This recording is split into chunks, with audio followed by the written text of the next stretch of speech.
사랑하는 성도 여러분, 때로는 우리의 삶에 이 두려움이라는 것이 적당한 두려움은 우리를 경각심을 주고 삶을 이렇게 준비하게 하고 어떤 것을 대비하게 하고 어떤 면에서 적당한 스트레스, 고민, 이거는 우리에게 건강한 모습일 수도 있습니다. 그러나 이 공포라든지 이 두려움이 공포 수준으로 이게 크게 스트레스가 어떤 우리의 정상적인 삶을 압도해 갈 때 우리가 어떤 정상적인 생각이나 생활에 지대한 부정적인 영향을 주는 것을 보게 됩니다. 우리 신앙생활이 늘 하나님의 은혜로 모든 것이 일사천리로 이렇게 풀리면 좋지만은 우리의 삶에 예상치 못하는 그런 전화가 날라오고 사업에 문제가 생기고 가정에 문제가 생길 수도 있고 직장에 문제가 생길 수도 있고 우리는 순간적으로 너무 당황하고 놀래서 큰 어떤 시험에 빠질 때도 있고 하나님 앞에 우리의 신앙을 때로는 의심할 때도 있고 교회를 멀리 떠나버릴 수도 있고 여러 가지 반응이 나타나는 것을 보게 됩니다. 우리는 저번 주부터 이 베드로라는 한 인물을 통해서 어떤 면에서 제자들의 반장과 같은 대표와 같은 그리고 예수님의 어떤 그 놀라운 약속이 있었던 사람입니다. 그의 신앙 고백을 통해서 이 베드로는 정말로 칭찬을 받았다. 원래 베드로는 시몬이란 사람이었습니다.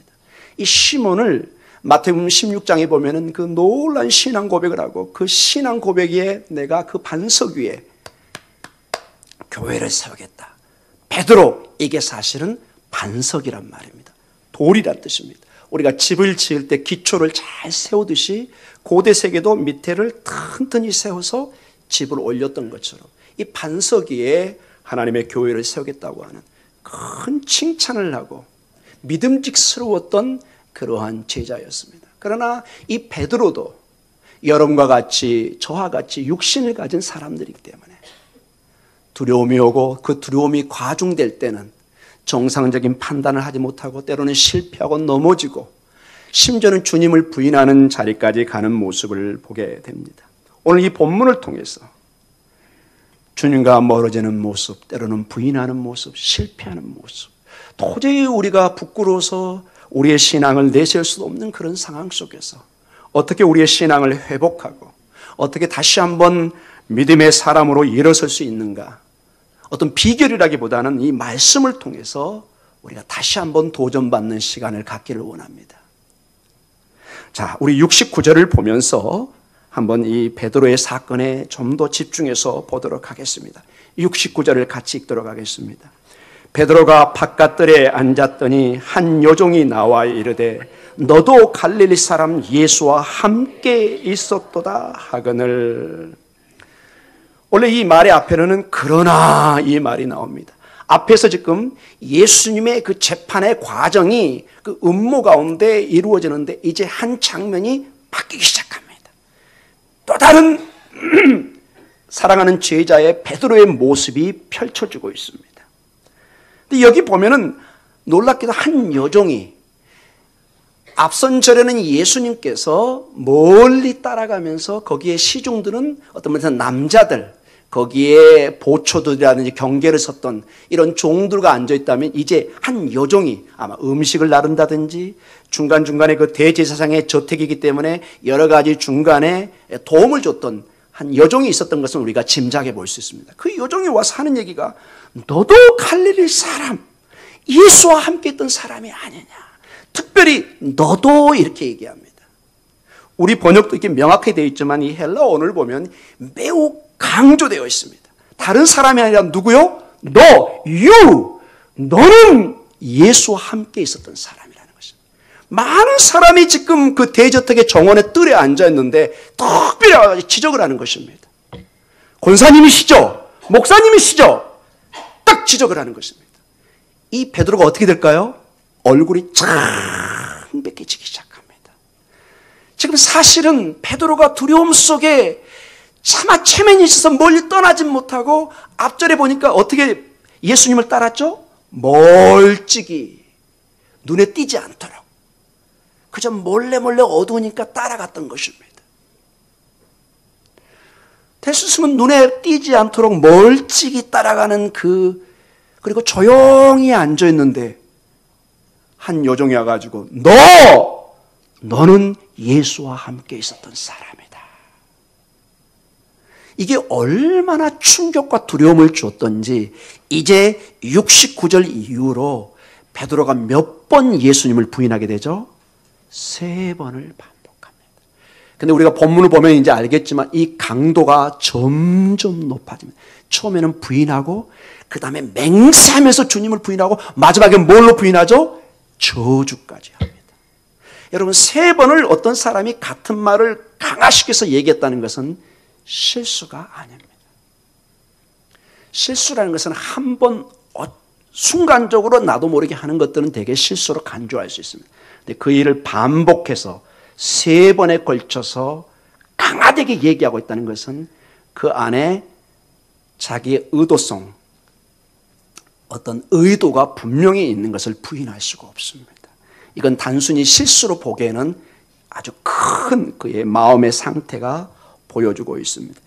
이제 너라는 이 단어를 통해서 마태 저자는 베드로가 이 사건의 딱 중심에 서 있는 위치를 딱 보여주고 있습니다.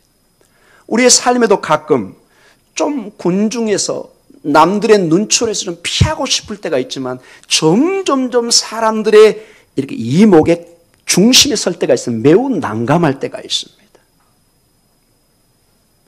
어떤 문제가 있어 좀 피하고 싶고 조용히 있고 싶은데 점점점 방송에서 더 나와서 그 사람의 이름이 회자되는 그런 경우를 우리가 볼 때도 있습니다. 베드로는 예수님의 마지막이 어떻게 되는가, 예수님의 마지막을 보기 위해서 지금 몰래 거리를 두고 따르고 있는데 이 질문을 통해서 지금 베드로는 본인이 크게 지금 부각되는 것에 대해서 매우 당황해하는 모습을 보여주고 있습니다. 여러분, 사람이 무서워하게 되면 어떤 증세가 있을까요, 여러분? 저는 이 말씀을 묵상하다 언뜻 이 말씀이 이렇게 불현듯 싹 지나갔습니다. 이사야 7장 2절에 보면은 사람이 두려워하게 되면 이런 식으로 성경에 표현이 되어 있습니다. 우리 이사야 7장 2절 같이 읽어보겠습니다. 어떤 사람이 다윗 집에 알려 이르되 아람이 에브라임과 동맹하였다 하였으므로 왕의 마음과 그의 백성의 마음이 숲이 바람에 흔들림같이 흔들렸더라. 약 한 600년 전에 남북이 갈라진 이스라엘 상태에서 북이스라엘이 지금의 시리아 거기하고 동맹을 맺어가지고 남유다를 지금 치러 오는 전쟁의 소리가 들립니다. 그 소리를 듣는 이 남유다의 왕과 백성들이 지금 사시나무 떨듯이 떠는 것입니다. 이 떠는 모습이 어떤 모습이라고요? 숲속의 바람에 의해서 잎사귀가 흔들리는 그 모습. 얼마나 두려우면 그렇게 표현이 됐겠습니까? 여러분, 우리는 이렇게 연약한 존재입니다. 바람에 흔들리듯이 그의 마음이 매우 흔들리는 그러한 그 모습을 통해서 갑작스럽게, 그래서 예수님은 늘 얘기합니다. 우리가 갑작스럽게 시험에 들지 않도록 늘 깨어서 기도하기를 원합니다. 자, 이 베드로가 이렇게 지목당했을 때 매우 두려움이 가중된다는 것을 직접 표현은 안 됐지만 그 말에 점점 그 색깔이 드러납니다. 그리고 그 행동을 보면은 베드로의 심리 상태가 어떤 상태인지를 너무나 잘 보여주고 있습니다. 우리 70절로 보도록 하겠습니다. 70절 같이 한번 읽어볼까요? 베드로가 모든 사람 앞에서 부인하여 이르되 나는 내가 무슨 말을 하는지 알지 못하겠노라 하며. 자, 첫 번째 부인이 나옵니다. 이렇게 지목을 당하니까 너가 바로 예수와 함께 있던 사람이 아니냐 할 때 정색을 합니다. 아니야, 너 지금 생사람 잡는 거야. 나 아니야. 네가 지금 무슨 말 하는지도 알지 못하겠다. 매우 당황해하는 모습입니다. 첫 번째 부인의 모습이 나옵니다. 그리고 여러분이 이제 9절이 가면서 이 부인이 맹세를 통해서 부인하게 되고 저주를 하면서 할 수만 있으면 본인을 누구하고 엮이는 것을 싫어하고 있는 거죠. 두려워하는 거죠. 예수님과 연결되는 것을. 여러분, 베드로가 그래서는 안 되는 사람이잖아요. 예수님의 수제자였잖아요.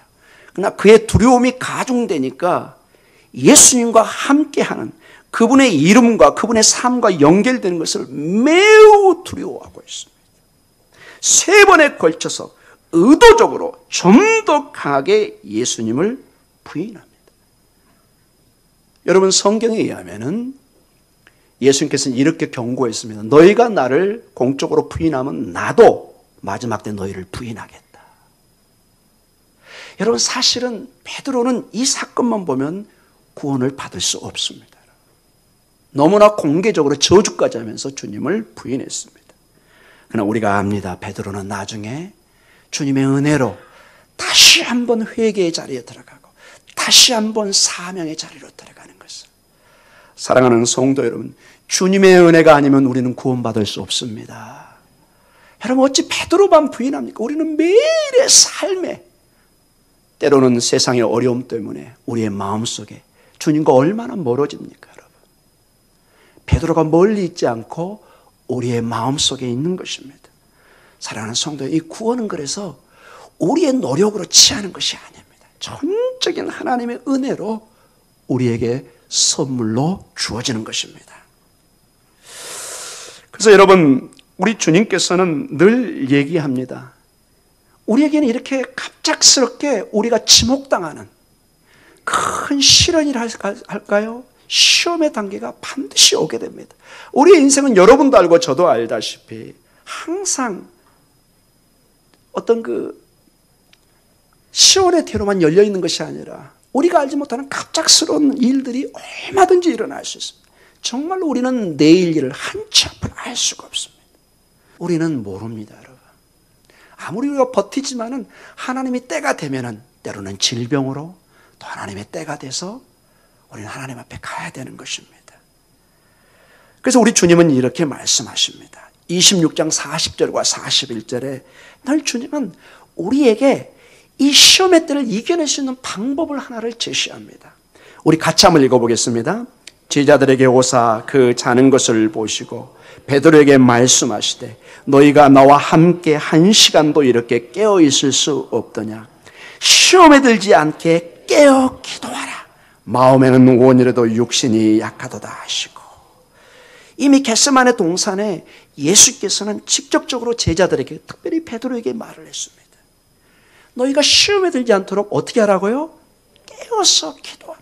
다른 방법이 없습니다. 이 땅에는 다른 이유가 없습니다. 기도 외에는 방법이 없는 것입니다. 예수님까지도 겟세마네 동산에서 제자들의 기도를 요청했습니다.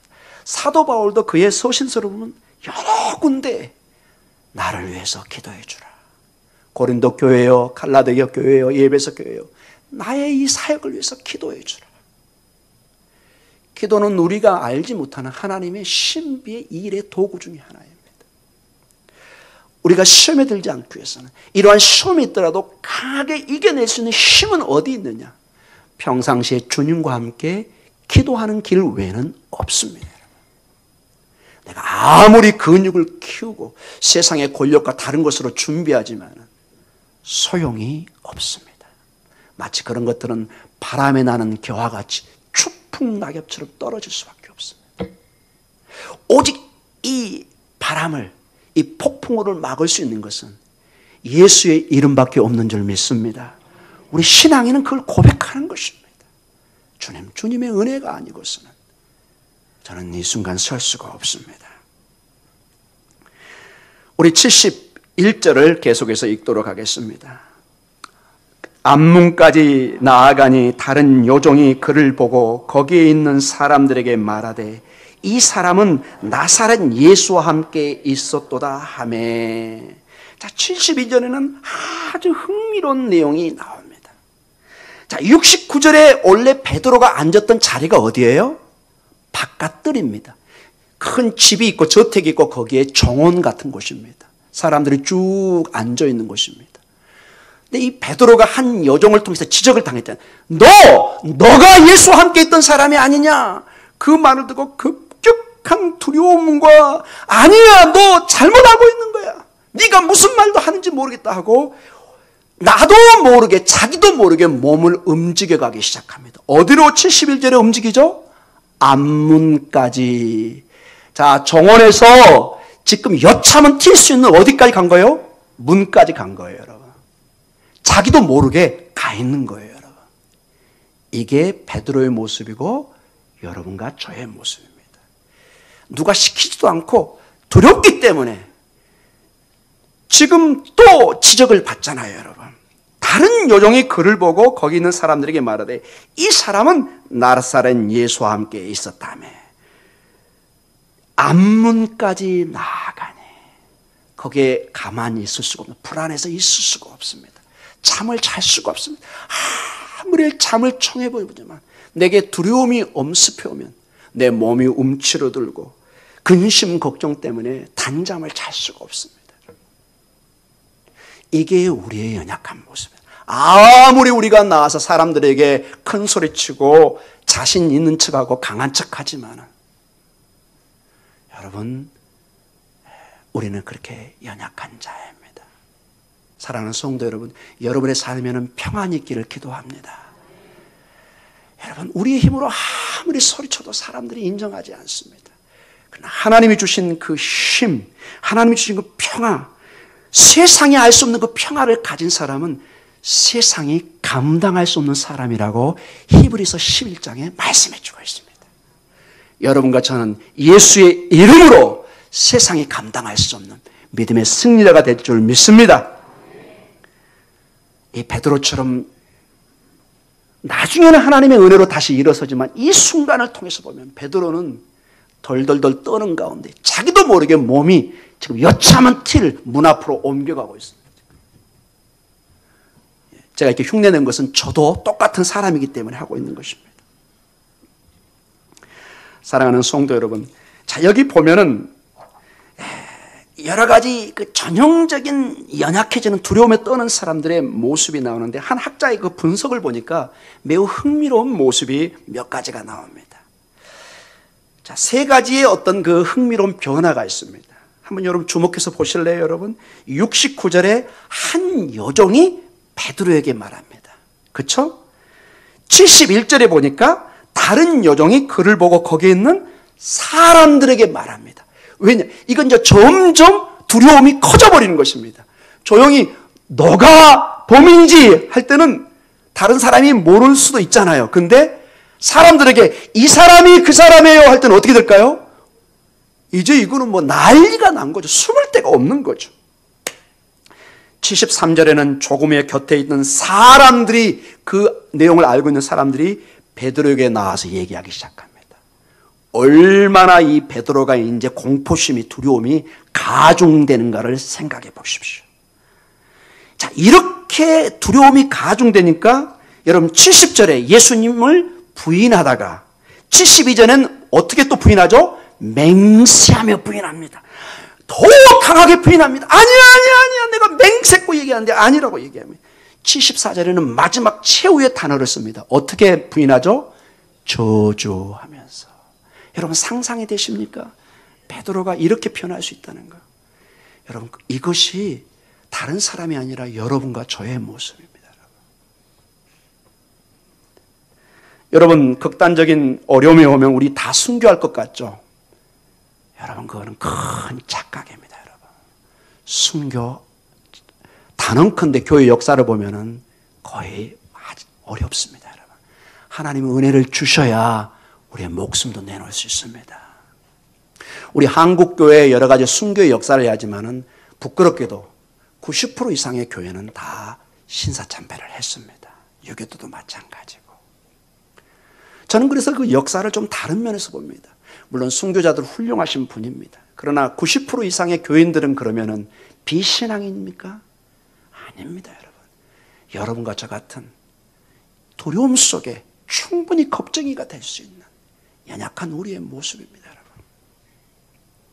저는 어떤 사람이 순교자들만 구원을 받고 신사참배 했던 사람 다 지옥 갈 것이다. 저는 거기에 동의하지 못합니다.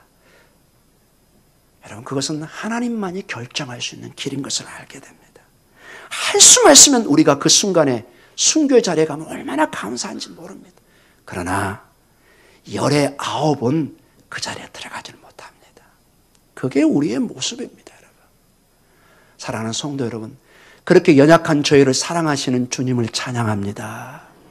우리가 이것을 변명하자는 건 아닙니다. 그러나 육신을 입은 우리는 이 육신이 여기가 아프면 아픈 거예요, 여러분. 아무리 안 아프다고 하지만은 특별히 한센병이 아닌 이상은 아플 수밖에 없는 것입니다, 여러분. 추우면 감기에 걸리고 우리는 그렇게 연약한 존재입니다. 세 번째로 여러분, 베드로가 이제 이 바깥 뜰에서 대문 쪽으로, 앞문 쪽으로 이렇게 옮겨가는 모든 것이 베드로의 심리 상태와 지금 마음 상태를 그대로 보여줍니다. 마태 제자가 너무나 세세하게 이걸 적고 있습니다. 이걸 읽는 여러분, 초대교회 성도들이 무엇을 느꼈을까요? 베드로가 정말로 천하장사인 줄 알았더니 이렇게 연약하고, 이렇게 연약한 자를 하나님이 성령의 충만함을 부어주셔서 우리 교회의 기둥으로 삼으셨구나. 그러면 나에게도 희망이 있겠구나. 왜냐 여러분? 여러분, 초대교회 많은 교회의 성도들 구성원 중에 소위 말하는 베드로 같은 부인하는 배신자 같은 사람이 의외로 상당히 많았습니다. 우리는 교회 구성원들은 다 순수하고 다 신앙의 열정을 가질 것처럼 생각하지만은 그렇지 못했습니다. 거기는 많은 교회를 배반했던 사람도 있고 연약했던 사람들이 많이 있었습니다. 그들은 어떻게 내가 이제 구원받을까 늘 부끄러움 속에 손가락질만 당했을지 모릅니다. 그러나 이 내용을 볼 때 하나님의 은혜라면 나에게 희망이 있겠구나. 혹시 여러분 두려움이 있습니까? 하나님 앞에 죄송한 일들을 하신 분들이 계십니까? 오늘 이 본문을 통해서 다시 한번 주의 은혜의 자리로 나오시기 바랍니다. 세상은 나를 손가락질할지 모르지만 주님은 오늘 본문을 계속해서 보면 진실한 회개 앞에 하나님 은혜로를 안으시고, 여러분 늘 제가 이런 얘기를 할 때 생각나는 게 탕자의 비유입니다. 아버지가 그 문 앞에 늘 자기의 일을 어떤 면에서 접어들고 큰아들한테 맡겨놓고 모든 관심을 잃어버린 그 아들, 죽을지도 모르는 그 아들을 기다리고 하염없이 문 앞에 서 있는 모습입니다. 이건 전형적으로 하나님이 우리를 향한 마음이라는 것입니다. 오늘 다시 한번 이 하나님의 은혜 안에 믿음의 힘을 내시기 바랍니다.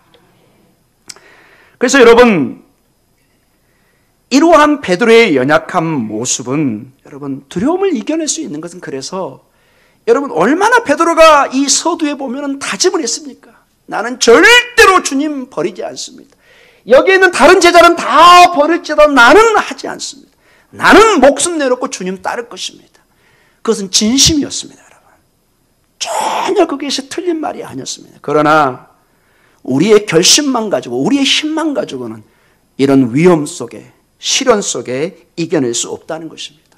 지속적으로 주님과 함께 깨어서 기도하지 않으면, 기도의 힘이 없으면, 영역이 없이는 이러한 것들을 이겨낼 수 없는 것을 우리는 다시 한번 보게 됩니다. 여러분, 우리가 기도할 때 놀라운 일이 일어납니다.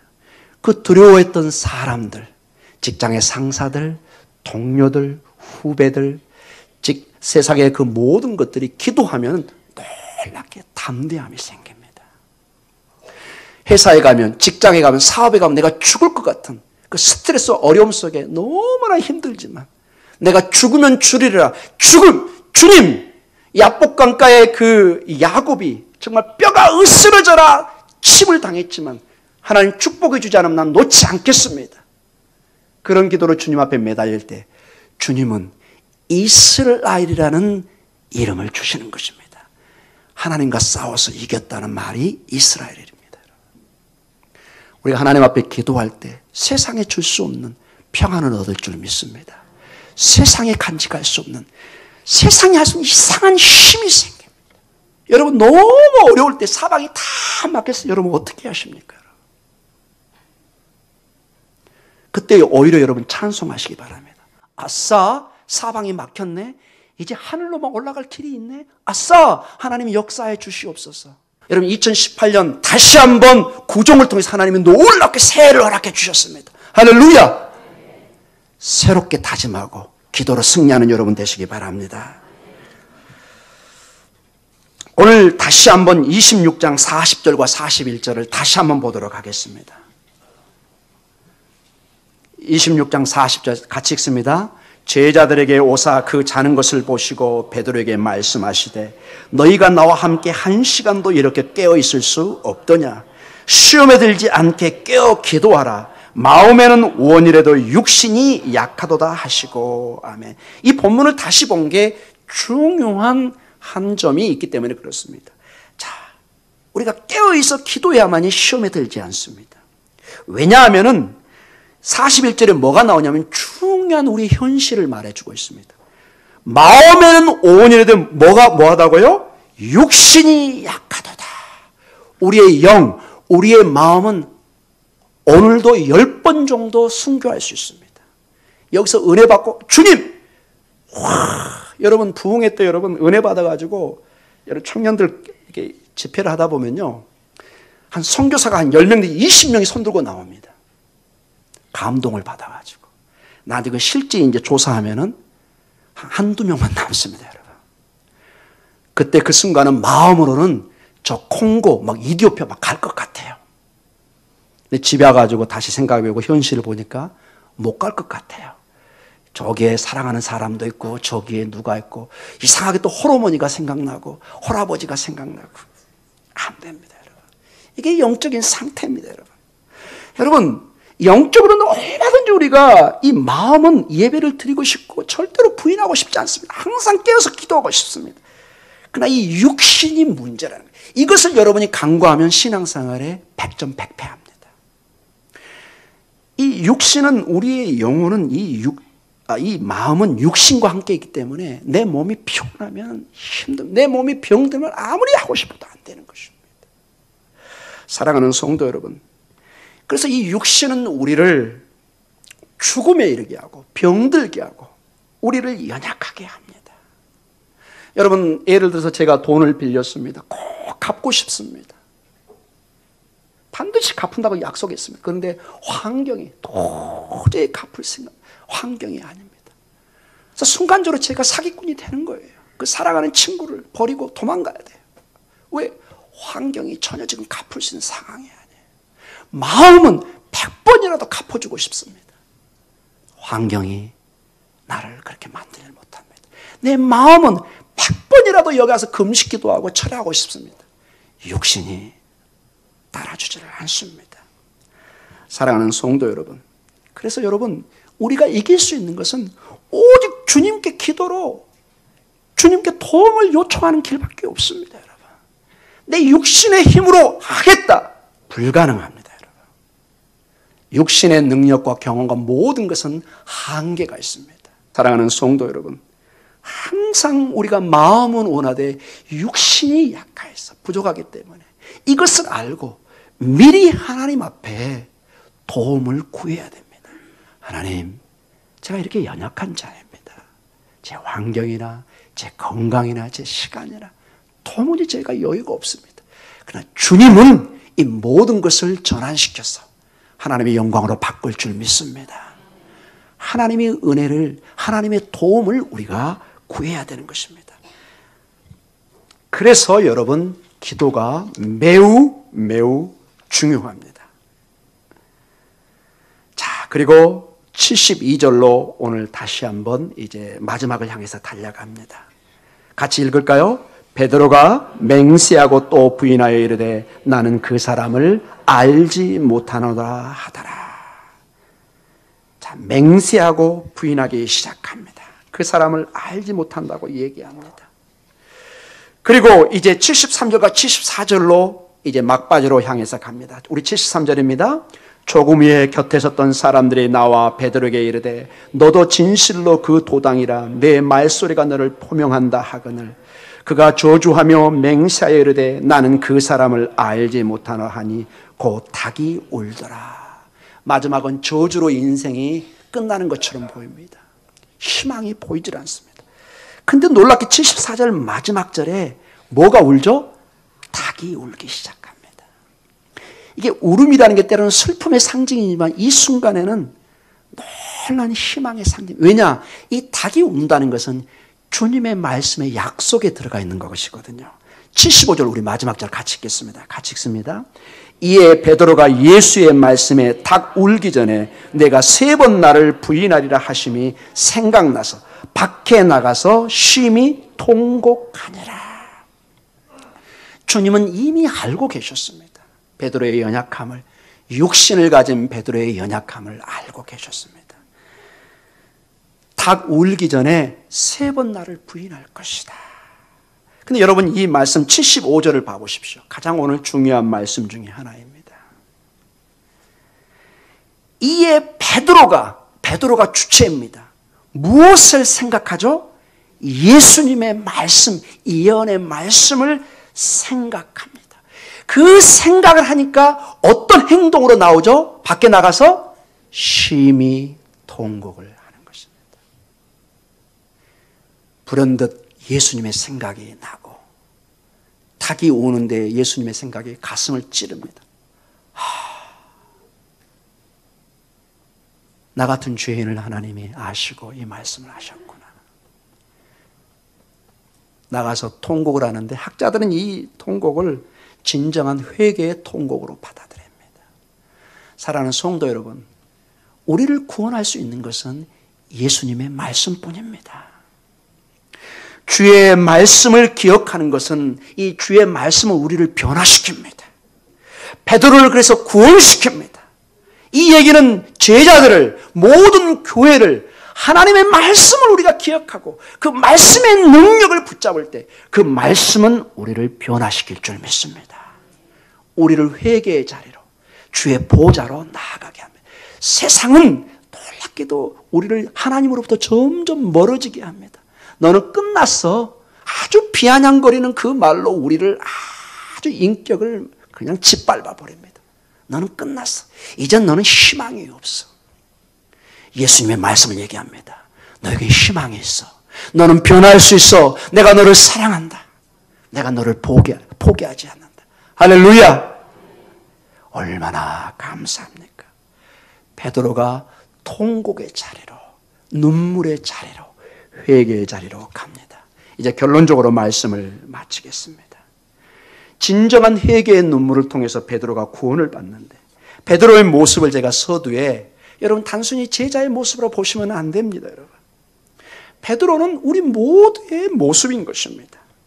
한때 주님 앞에 신앙을 고백하고 반석이라는 말씀과 그 반석의 교회를 세우겠다는 그 약속을 받았던 베드로가 3번 주님을 부인하고 모른 데 했던 그 베드로의 모습이 바로 우리의 모습이라는 것입니다.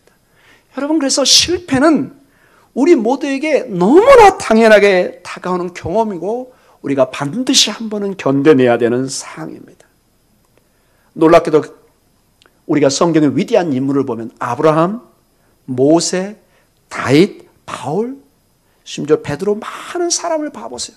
다 광야의 삶 속에서, 삶의 속에서, 심지어 아브라함은 자기 부인까지도 팔아먹으려고 했던 실패자들입니다. 아무런 희망이 없던 세상적인 것으로 가득 찼던 사람들입니다. 모세는 세상의 욕망으로 이집트의 왕궁에서 꿈이 있었던 사람입니다. 그러나 모두 실패했던 그들을 하나님은 은혜로 그들을 빚으셔서 하나님의 일꾼으로 삼으신 것을 보게 됩니다. 그래서 여러분, 성경에 큰 진리가 있습니다. 하나님은 이미 갖춰진, 세상에 이미 갖춰진 사람을 불러서 제자로 쓰는 것이 아니라 여러분과 저 같은, 베드로 같은 실패자요, 연약한 자요, 부족한 사람을 불러서 하나님의 제자로 만들어 가시는 것입니다. 하나님의 일꾼으로 만들어 가시는 것입니다. 병들고 실패하고 낙심되고 정말로 어찌해야 될지 몸부림치는 우리들을 부르셔서 하나님이 빚어가시는 것입니다. 은혜의 손길로, 말씀의 손길로. 오늘도 여러분의 인생을 주의 은혜로, 말씀으로 빚어가고 계십니다. 할렐루야! 이 하나님의 손길을 느끼시면 얼마나 감사하겠습니까? 여러분, 이 하나님의 은혜가 있기 전에는 로마서 7장 24절에 사도 바울은 이렇게 우리 모두를 대변해서 이렇게 울부짖고 있습니다. 같이 한번 읽어볼까요? 오라 나는 공고한 사람이로다. 이 사망의 몸에서 누가 나를 건져내랴. 아멘. 하나님의 은혜가 아니면 우리는 사망의 몸을 가진 사람이에요. 권고한 사람이에요. 희망이 보이지를 않습니다. 여러분 베드로를 봐보십시오.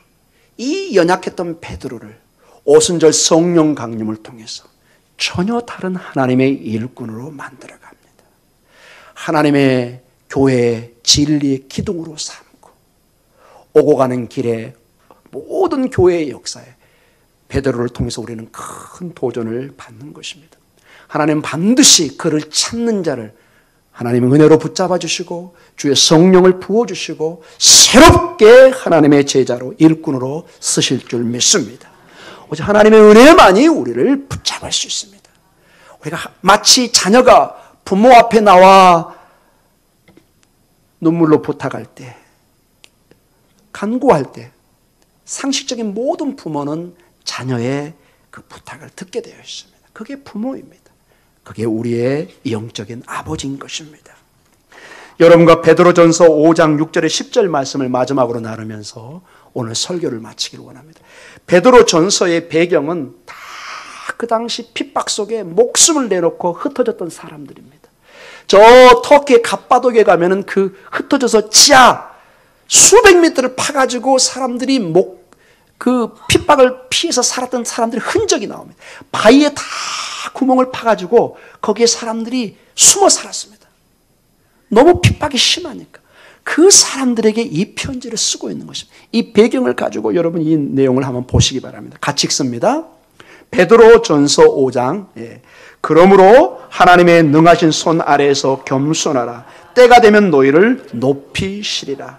너희 염려를 다 주께 맡기라. 이는 그가 너희를 돌보심이라. 근신하라 깨어라. 너희 대적 마귀가 우는 사자같이 두루다니며 삼킬 자를 찾나니 너희는 믿음을 굳건하게 하여 그를 대적하라. 이는 세상에 있는 너희 형제들도 동일한 고난을 당하는 줄을 알미라. 10절 중요합니다. 같이 읽습니다.